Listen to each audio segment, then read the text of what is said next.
Hey, welcome back everyone. It is now July 25th of 2020, and ever since the very end of the Skywalker saga, a lot of fans have been very curious about the future of the Star Wars franchise by Disney and Lucasfilm and exactly where everything is going by, of course, Disney CEO Bob Chapek and even Bob Iger. This is Mike Zero. Make sure to subscribe if you are new to the channel for future Star Wars content. Now, the one thing about the future of Star Wars is that we do know that as of right now, they are primarily focused on Disney Plus and their handful of new Star Wars TV series to arrive in the next couple of years. They're also focused on the new Star Wars trilogy of films. We went over how they're going through a lot of changes for the fourth Star Wars trilogy, including those new release dates that we went over just a couple of days ago. However, what's really exciting all has to do with, of course, the big plan for the rise of Skywalker by Bob Chapek. Now, in case you guys did not know, essentially what Bob Chapek wants to do is he really wants to make the JJ cut, the Lucas cut, whatever have you, that is actually aimed to be 4 hours long in length, a reality sometime in 2023 on Disney Plus, so that fans can see all of the deleted scenes, at least for the most part, and a different take on the rise of Skywalker, essentially showing us different cuts of the film before Kathleen Kennedy came in and decided to step in and delete so many of those scenes. In fact, it's one of the main reasons as to why we don't have any deleted scenes on the Blu-rays, because Kathleen Kennedy wanted to keep that all hidden away from the fans from being able to compare something that is obviously superior than the final cut of the film. Now, with that being said, what's really exciting is that since the release of The Last Jedi back in December of 2017, the fandom became divided around the entire world, and after the release of The Rise of Skywalker, fans have been wondering about what could have been if Kathleen Kennedy did not step in to delete a majority of the scenes that involved characters like Anakin, Ben Solo, and even Palpatine. Now, it's described that Disney CEO Bob Chapek is working very hard on developing the Rise of Skywalker's 4-hour cut, also known as the JJ cut or Lucas cut, that will include a host of deleted scenes in the movie, aimed for a release window sometime in, of course, 2023.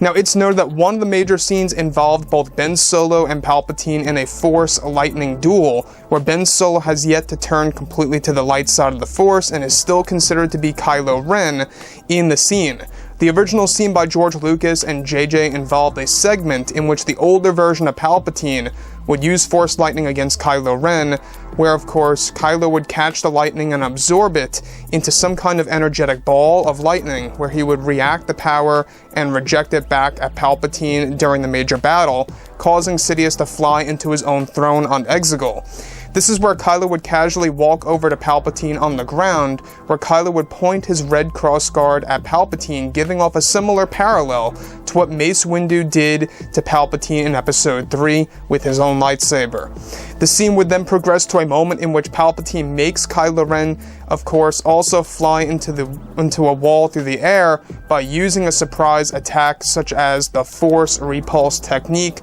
creating a large shockwave that goes against Kylo Ren, slamming him into one of the walls on Exegol. Now, this is where things begin to get very interesting to me, is because the scene would then progress to a moment in which Palpatine makes this surprise attack even further, where this is where Kylo Ren begins to hear the voice of the Force Ghost of Anakin Skywalker reaching out to Kylo Ren, telling him to fully turn to the light in order to defeat Palpatine once and for all. Anakin originally was going to show an appearance standing behind Ben Solo in a vague way, where Anakin would rest his arm on Ben Solo's shoulder now, where he has turned to the light side of the Force, where this entire battle takes place before Palpatine's spirit goes into the Dark Acolyte's body, and that the battle was said to be near as long as the battle between Obi-Wan and Anakin on Mustafar. So think about that for a second. The fact that George and JJ aimed for this first battle between Ben/Kylo against Palpatine to be just as long as the one between Anakin and Obi-Wan on Mustafar, and then after this is where you get the Dark Acolyte segment, which would be more shorter, if you will. Anakin would actually then tell Ben Solo a passage from the ancient Jedi texts as seen on Ahch-To, where it would then guide Ben Solo to believe in himself as a returned Jedi now. This is where the battle between, of course, Ben and Palpatine would progress to a full-blown lightsaber duel between the two, where the sequence eventually came to a point in which Rey would be fighting Dark Rey at the same exact time on Exegol, while both Ben and Palpatine battle it out on the world of Exegol as well. Now here's the thing about this, you can see how that in and on itself is like a parallel to Revenge of the Sith. You know, you had Yoda against Palpatine, while you have Anakin going up against Kenobi. Now Rey and Dark Rey fighting in a lightsaber duel was said to be very similar to the prequel trilogy fights, where Rey fights a realistic vision of herself, and eventually severs her arm and kicks her into the bottomless pit, where Rey would join Ben Solo after, of course, hearing Anakin's voice to join her ally now to take on Palpatine and bring balance of the Force once again for peace and justice throughout the entire galaxy. So, like I've said before in the past, guys, you know, drop a comment below. Let me know about all this in the comments, and if you guys did enjoy the content for today, do make sure to drop a thumbs up on this video to support the channel. I thank you all so very much for the kind support, and I'll catch you guys next time.